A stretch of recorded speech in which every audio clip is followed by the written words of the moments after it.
I never thought I'd be the kind of person to expose family secrets at my own wedding, but sometimes karma needs a little push. The irony wasn't lost on me as I stood in front of the mirror, adjusting my designer wedding dress.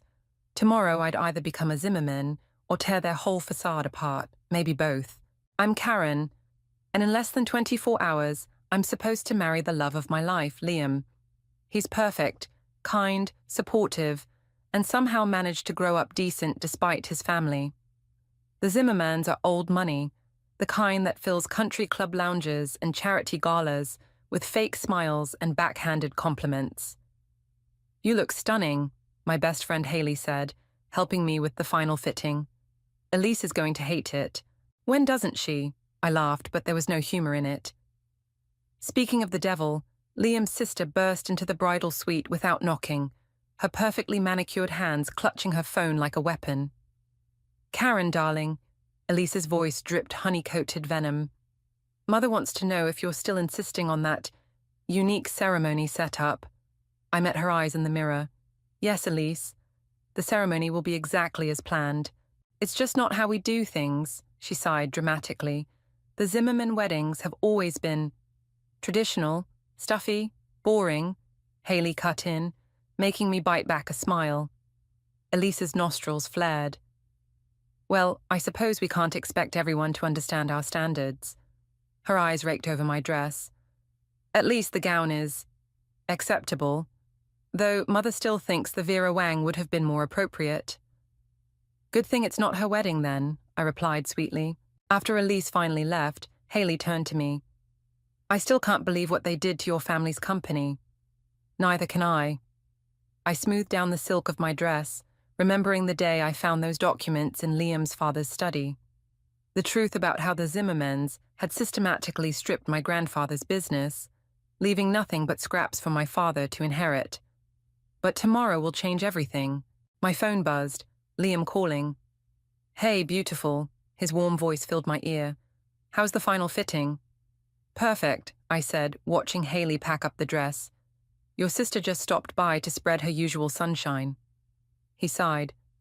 "I'm sorry about Elise. She'll come around eventually." If he only knew. "Don't worry about it. How's the rehearsal dinner planning going?" "Mother's driving the catering staff crazy, but what else is new? Dad's hiding in his study with a scotch, and I'm counting the hours until you're officially my wife." My heart squeezed. "I love you, Liam." "Love you too. See you tonight." "Wouldn't miss it." After hanging up, I turned to Haley. "Sometimes I feel guilty about what I'm going to do to his family." "Don't," she said firmly. "They've had this coming for years. Remember what your dad went through? The depression, the drinking."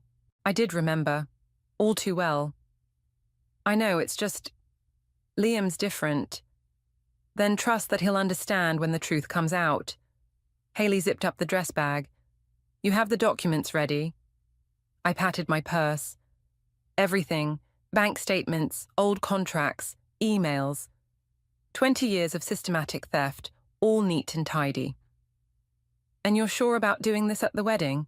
What better time to remind them about family loyalty?" I smiled, but it felt sharp on my face. Besides, they've spent months making me feel like I'm not good enough for their precious son. Might as well prove them right. Later that evening, as I drove to the rehearsal dinner at the Zimmerman estate, I caught sight of my reflection in the rearview mirror. I looked exactly like what they wanted. Perfectly groomed, designer outfit, every hair in place. The perfect trophy wife for their golden son. But underneath, I was my grandfather's granddaughter. The man who built an empire from nothing, only to have it stolen by people he trusted.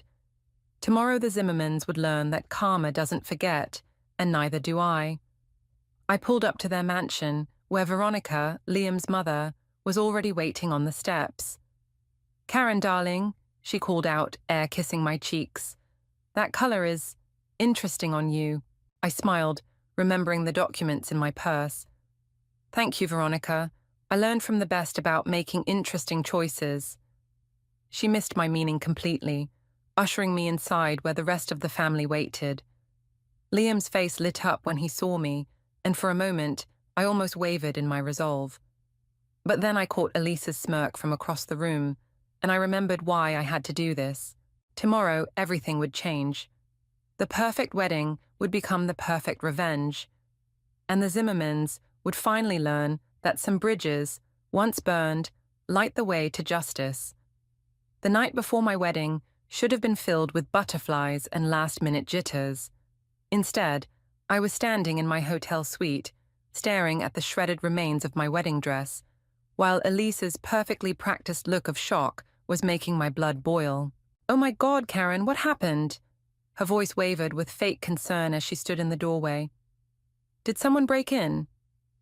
I touched the torn silk, my fingers tracing the jagged cuts that had destroyed months of alterations and thousands of dollars of craftsmanship. The scissors had been thorough. This was no accident. "Cut the act, Elise," I said quietly. "I saw you on the security camera."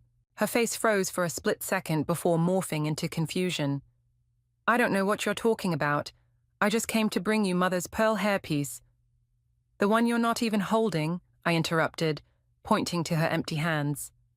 Haley burst into the room, took one look at the dress, and immediately pulled out her phone. "I'm calling the police." "Don't bother," I said, my voice steadier than I felt. "That's exactly what she wants. Chaos, confusion, a reason to postpone the wedding." Elisa's mask slipped, revealing a flash of the spite beneath. "Well, you can hardly get married now, can you? No dress, less than 12 hours to go." She shrugged delicately. "Maybe it's a sign." "You really think a dress is going to stop me from marrying your brother?" I laughed, and the sound made her step back. "You have no idea what I'm capable of, Elise." "Is everything all right? I heard voices." Jasmine appeared in the doorway, gasping when she saw the dress. "Holy shit. Call my dad," I told her. "Ask him to bring Grandma Rose's dress from the attic. You know, the one we restored last summer." Elisa's smug expression faltered. "What? You didn't really think I wouldn't have a backup plan, did you?"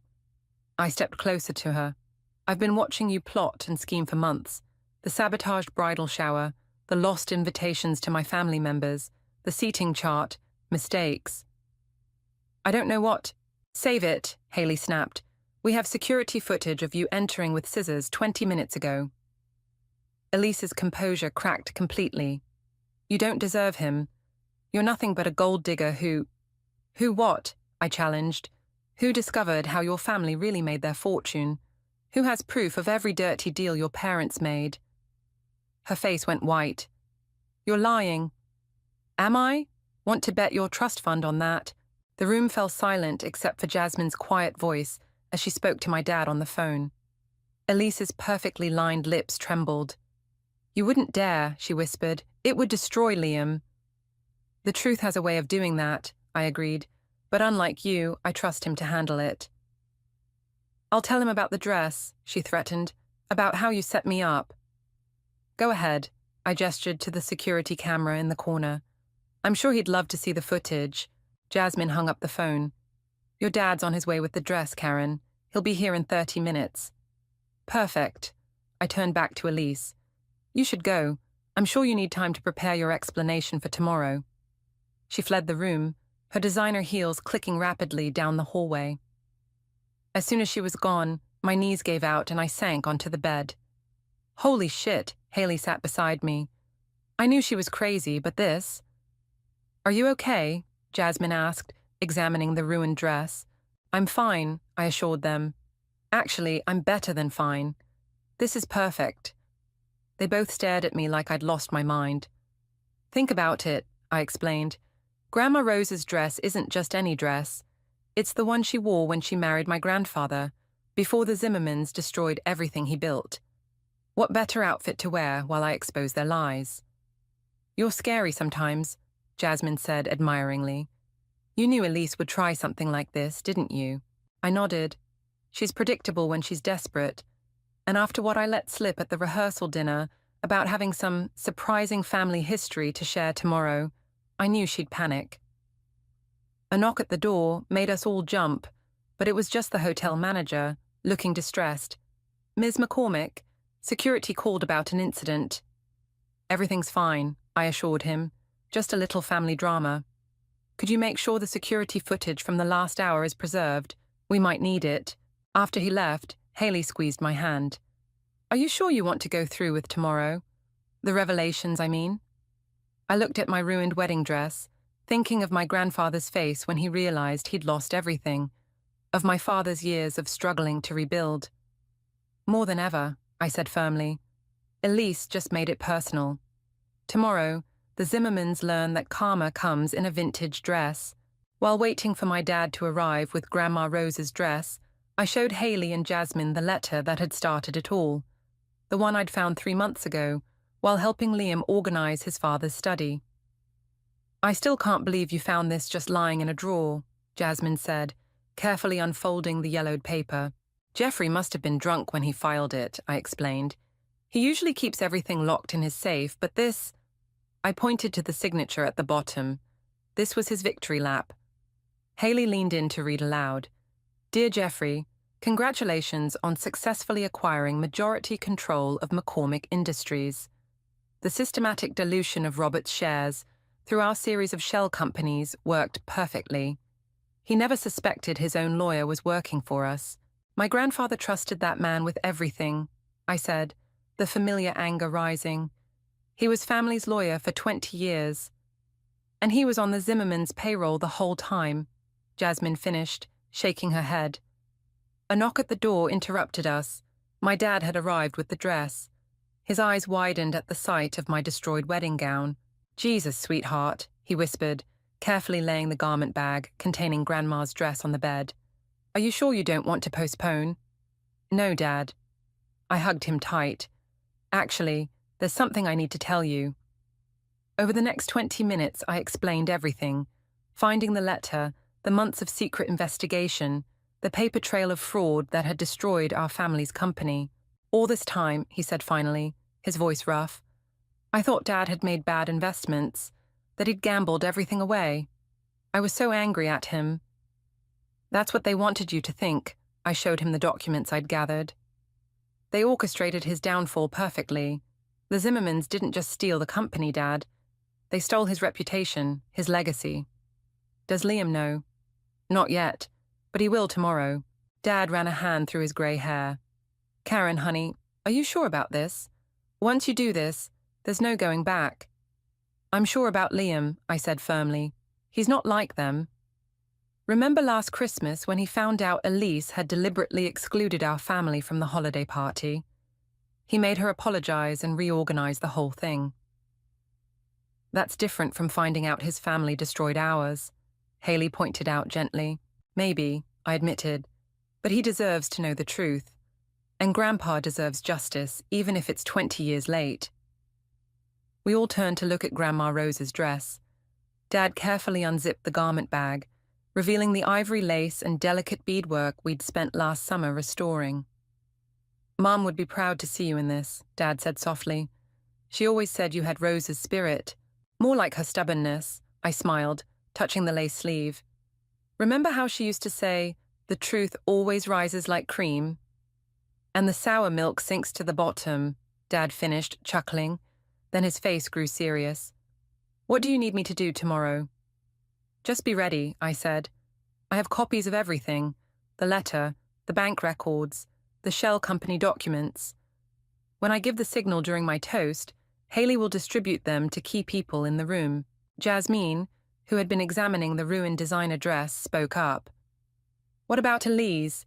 She's not going to sit quietly once she realizes what's happening. Let her make a scene, I shrugged. The more she protests, the guiltier they'll look. Dad pulled out his phone and showed me a text. Gerard just messaged me. He's flying in for the wedding. My heart skipped. Gerard had been my grandfather's best friend and business partner, another victim of the Zimmerman scheme. He got my email, says he wouldn't miss it for the world. He's bringing the original partnership agreements. Perfect, I breathed. The final piece. As my friends helped me try on Grandma Rose's dress, I caught Dad wiping his eyes. You okay? I asked softly. Your grandmother wore this dress the day she married my father, he said. They had nothing but dreams and determination. The company they built together. It was their legacy to us. Tomorrow, You're not just wearing her dress, sweetheart. You're carrying their truth.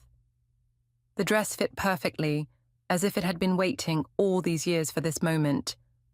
Standing there in my grandmother's lace, surrounded by people who knew the real story, I felt stronger than ever.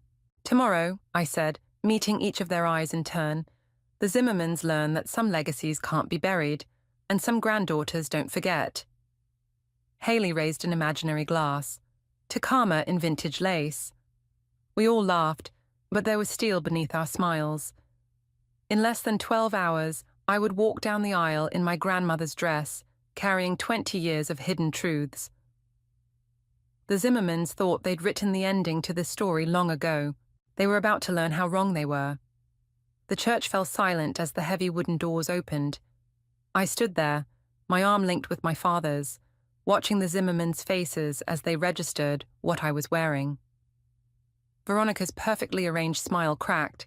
Jeffrey's hand tightened visibly on his wife's shoulder, and Elise, dear, scheming Elise, went absolutely pale. But Liam's face lit up like a sunrise. "Is that—" I heard Veronica whisper to Jeffrey as we passed their pew. "Rose's dress," Jeffrey confirmed, his voice tight with recognition. The vintage lace caught the light filtering through the stained glass windows, creating patterns that danced across the aisle as we walked. Each step felt like a declaration.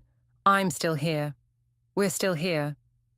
When we reached the altar, Liam took my hands in his eyes shining. "You look incredible," he whispered.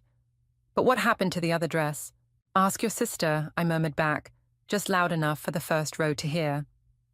I saw Elise shift uncomfortably in her bridesmaid's position. The ceremony proceeded perfectly. We'd practiced it enough times. But there was an undercurrent of tension in the air, especially when we reached the part about speaking now or forever, holding your peace. I half expected Elise to object, but she remained silent, probably still hoping to prevent my reception speech. "I do," Liam said clearly, sliding the ring onto my finger. "I do," I echoed, meaning it with all my heart, despite what was to come. As we turned to face our guests, I caught sight of Gerard in the back row, giving me a subtle nod. The documents were ready. The photographer was arranging us for family photos when Veronica finally cracked. "I must say, Karen, that dress is quite dated. What happened to the lovely gown we had fitted?" "Oh, didn't Elise tell you?" I smiled sweetly. "Someone broke into my suite last night and destroyed it.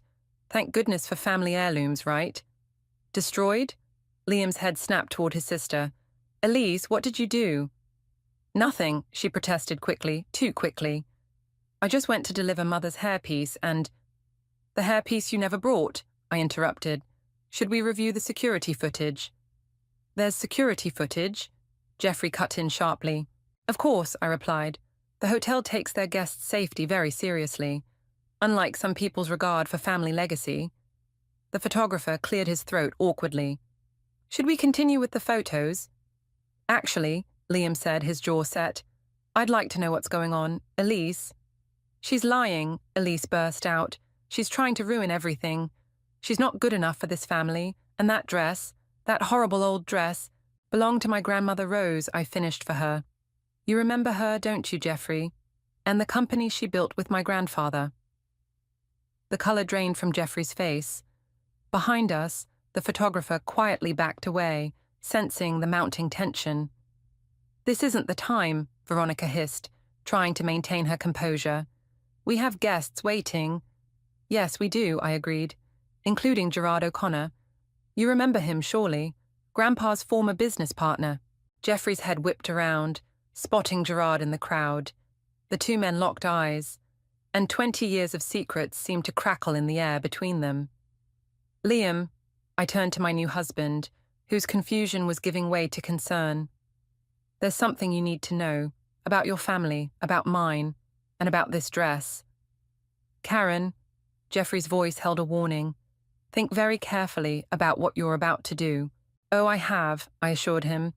"I've thought about it for 3 months, ever since I found your victory letter in the study." "What letter?" Liam demanded. "Dad, what's she talking about?" Veronica tried to salvage the situation. Perhaps we should move to the reception. All this drama is most unseemly. No, Liam cut her off. I want to know what's going on. Right now, I squeezed his hand. And you will. During my toast. I turned to face the Zimmermans.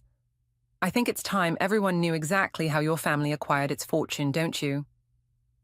The photographer, who had apparently found his courage, chose that moment to call out, "Perfect! Hold those expressions, please." The camera clicked, capturing the moment perfectly. Liam's dawning realization, Elise's panic, Veronica's barely contained rage, and Jeffrey's fear. And me, in my grandmother's dress, finally ready to unveil the truth. "Shall we?" I gestured toward the reception hall. "Our guests are waiting, and I have quite a story to tell." As we walked, I heard Veronica whisper furiously to Jeffrey, "Do something." But it was too late. The truth, like my grandmother always said, was about to rise to the top, and I was wearing its legacy. The crystal champagne glass felt cool against my palm as I stood for my toast. The reception hall hushed, all eyes turning to me. Haley and Jasmine had already quietly distributed the manila envelopes to key guests. Gerard, my father, Liam's Uncle Robert, who'd always been sympathetic to our family, and several business associates who'd been caught in the Zimmermans' web of deceit. When I first met Liam, I began, my voice steady, I was struck by how different he was from what I'd expected. You see, I grew up hearing stories about his family's business success. I paused, meeting Jeffrey's eyes. Fascinating stories about how they acquired their fortune. Veronica's hand tightened around her wine glass. Elise started to stand, but her mother yanked her back down. My grandfather used to say that success comes from hard work and integrity, I continued. He built his company from nothing, alongside his wife Rose, whose dress I'm wearing today. I gestured to Gerard in the back. Would you stand up, Gerard? Many of you might remember him as my grandfather's business partner. Gerard rose slowly, his face grim. Several older guests murmured in recognition. 20 years ago, my grandfather's company was worth millions. It employed hundreds of people, supported countless families. And then, mysteriously, it all fell apart. I took a sip of champagne. Or perhaps not so mysteriously. "Karen," Jeffrey's warning voice carried across the room, "this is hardly the time." "Actually, it's the perfect time," I countered. "Everyone, please open the envelopes in front of you. Inside, you'll find some interesting documents about how the Zimmerman family really acquired their wealth." The rustle of paper filled the air. Liam, seated beside me, grabbed his envelope with trembling hands. "What you're looking at," I explained, "is evidence of a systematic fraud orchestrated by Jeffrey Zimmerman. Bank records showing payments to my grandfather's lawyer, who was secretly working for the Zimmermans. Documents proving the creation of shell companies used to dilute my family's shares. And most damning of all, a letter celebrating their success in destroying my grandfather's legacy." Gasps and murmurs rippled through the crowd. Liam's face had gone ashen as he read. "Dad," his voice cracked, "is this true?" Jeffrey stood abruptly. "This is preposterous. These documents could be forged." "They're not," Gerard's voice boomed from the back. "I was there, Jeffrey. I watched you destroy my best friend's life, and I've kept copies of everything." "You see," I continued, my voice cutting through the growing chaos, "the Zimmermans didn't earn their fortune. They stole it. They manipulated, deceived, and destroyed lives to get where they are." "Enough!" Veronica shrieked, standing so quickly her chair toppled backward. "You ungrateful little—" "Mother!" Liam's sharp voice silenced her. He turned to me, his eyes full of pain and confusion. "Why didn't you tell me sooner?" "Because I needed you to see them for who they really are," I said softly. "Just like they finally showed themselves last night, when Elise destroyed my wedding dress." "Security footage!" Elise blurted out, jumping up. "She claims to have security footage, but where is it?" On cue, Jasmine pressed play on her tablet, and the hotel's security video began projecting onto the reception hall's wall. The footage clearly showed Elise entering my suite with scissors, then leaving 20 minutes later looking satisfied. The room erupted in shocked whispers. Liam watched the video, his face hardening with each second. "Well," he said finally, standing to address the room, "it seems I owe my new wife's family an apology. And my own family," he turned to face his parents, "owes them so much more." "Son," Jeffrey started, but Liam cut him off. "No, Dad, no more lies." He took my hand. "Karen, what do you want?" I stood, facing the Zimmermans. "I want justice. I want my family's company restored to what it should have been. I want the truth acknowledged, and I want reparations made to everyone your family has hurt." "Or what?" Veronica spat. "Or these documents go to the SEC, the FBI, and every major news outlet in the country," I replied calmly. "Your choice." The silence that followed was deafening. Then Gerard stood again, walking to the front of the room. "Robert would be proud of you," he told me, then turned to face the crowd. "I was there when the Zimmermans began their takeover. I've spent 20 years gathering evidence, waiting for the right moment. Karen found me 3 months ago with proof of her own, and together, we're ready to set things right." I raised my glass one final time. "To truth, justice, and karma. May they all be served at exactly the right moment." The room remained silent, all eyes darting between me and the Zimmermans. The ball was in their court now, and by the look on Jeffrey's face, he knew it. Sometimes, the perfect wedding toast isn't about love at all. Sometimes, it's about justice served cold, wrapped in vintage lace. The next hour was chaos. Guests whispered and pointed as Jeffrey practically dragged his family into the hotel's private conference room. Liam insisted on having Gerard and my father present, while Haley and Jasmine kept the reception running smoothly, telling guests we were handling a family matter. "Let me get this straight," Liam paced the conference room, still in his wedding tuxedo. "You deliberately destroyed Uncle Robert's company, a man who trusted you." "It was business," Jeffrey insisted, loosening his tie. "The market was different then." "Business?" My father's voice shook. "My father died thinking he'd failed his family. He drank himself to death because of what you did." Veronica sniffed. "He was weak. If he couldn't handle—" "Mother!" Liam slammed his hand on the table. "Stop talking, right now." I laid out the documents one by one. "Here's my offer.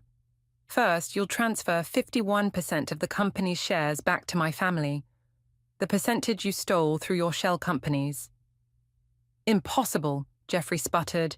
"The board would never—" "The board," Gerard interrupted, "will do exactly what they're told when they see these documents, unless you'd prefer them to learn about it from the FBI. Elise, who'd been unusually quiet, suddenly spoke up. "Daddy, just give them what they want. We can't let this get out." "Second," I continued, "you'll create a fund to compensate all the employees who lost their pensions when you deliberately bankrupted the subsidiary companies." "That would cost millions," Veronica protested. "Less than what you stole," my father pointed out. "And finally," I met Jeffrey's eyes, "you'll publicly acknowledge what you did. No more letting my grandfather's name be dragged through the mud." The room fell silent. Liam had stopped pacing and was staring out the window, his shoulders tense. "You have 24 hours to decide," I said, standing up. "After that, these documents go public." "You'd really destroy this family?" Veronica asked, her voice bitter. "Your husband's family? You destroyed my family 20 years ago," I replied calmly. "I'm just balancing the scales." "Liam," Jeffrey appealed to his son, "surely you can't support this blackmail?" Liam turned around slowly. "Blackmail? You want to talk about crimes, Dad? How about fraud, conspiracy? Should I go on?" "We did it for you," Veronica burst out. "Everything we did was to secure your future." "No," Liam's voice was ice. "You did it for yourselves, and now you're going to make it right." He walked over to stand beside me. "Accept Karen's terms, or I'll deliver the documents to the authorities myself." Elise gasped. "You'd betray your own family?" "Like you betrayed Karen last night," Liam shot back. "Or like our parents betrayed her family years ago. Seems betrayal runs in our blood, doesn't it?" Jeffrey slumped in his chair, suddenly looking old. You don't understand what this will do to us. I understand exactly what it will do, I said. It will cost you money, pride, and your carefully constructed image, just like what you did to my family. The difference is, Gerard added, you'll still have millions left. Robert lost everything. My father pulled out his phone. I have the SEC's number right here.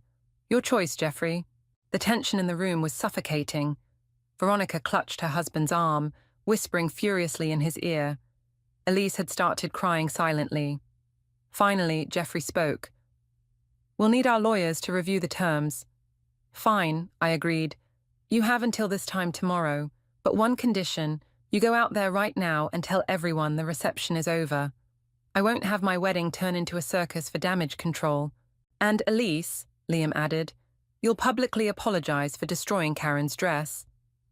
But, she started to protest. Now. Liam's voice left no room for argument. As the Zimmermans filed out, Veronica paused at the door. You've won, Karen. I hope you're satisfied. This isn't about winning, I replied. It's about justice. Something you wouldn't understand. After they left, Liam pulled me into his arms. I'm so sorry, he whispered into my hair. I had no idea. I know, I said, holding him tight. That's why I married you anyway. Gerard cleared his throat. The hard part's coming, you know. They won't go down without a fight. Let them fight, Liam said firmly. It's time for the truth to come out. My father hugged us both. Rose would be so proud, seeing you in her dress, fighting for what's right. I touched the vintage lace of my grandmother's dress, thinking of all it had witnessed today. 24 hours, I said. Then either justice gets served or the truth gets set free. Either way, the Zimmerman's perfect facade was finally cracking, and through those cracks, the light of truth was beginning to shine. The next morning, exactly 23 hours after our ultimatum, my phone rang. It was Jeffrey. We'll do it, he said without preamble. But we need to meet, now. The hotel's conference room felt smaller in the harsh morning light. I sat between Liam and my father, still wearing yesterday's makeup, while Gerard set up his laptop to record everything. Jeffrey and Veronica arrived with their lawyer. Elise trailed behind them, looking like she hadn't slept. Before we start, Jeffrey's lawyer spread out some papers. My clients have some conditions of their own. No, I said firmly. This isn't a negotiation. You either accept our terms or the documents go public in... I checked my watch. 57 minutes. Let's hear them out, Liam suggested quietly. Jeffrey cleared his throat. First, we want a non-disclosure agreement. What happens in this room stays private. Absolutely not, my father snapped. The truth about Robert needs to be known. We'll compromise, I offered. You publicly acknowledge your role in the company's downfall, but we keep the specific details of the fraud private, as long as you comply with everything else. Veronica nodded stiffly. Their lawyer made some notes. Second, Jeffrey continued, we want assurance that once this is settled, there won't be any further demands. That depends entirely on you, Gerard replied. Follow through with everything, and we're done. Try to cheat us again. He let the threat hang. I have the transfer documents ready, their lawyer said. 51% of shares to be returned to the McCormick Family Trust, effective immediately. And the compensation fund, I pressed. 20 million, Jeffrey offered. 50, my father countered. That's what those pensions would be worth today. 35, Veronica cut in. And we'll add a public apology. I looked at Gerard, who nodded slightly. Deal. As the lawyers worked through the paperwork, Elise suddenly stood up. I need to say something. Everyone turned to look at her. Her perfect makeup couldn't hide her red eyes. I'm sorry about the dress, she said, her voice shaking. But more than that, I'm sorry I knew about all this and stayed quiet. Dad told me last year, when I found some old papers. I convinced myself it was justified. Why? Liam asked softly. Why destroy Karen's dress? Because she knew, I realized aloud. She knew I'd found out somehow, and she thought if she could stop the wedding. I thought I was protecting our family, Elise whispered, but I was just protecting lies. The lawyers finished their work, pushing papers across the table for signatures. One by one, we signed. Jeffrey, Veronica, my father, me. It's done, Jeffrey's lawyer announced. The shares will be transferred by close of business today. The compensation fund will be established within the week. Now, Gerard said, pressing record on his laptop, the confession.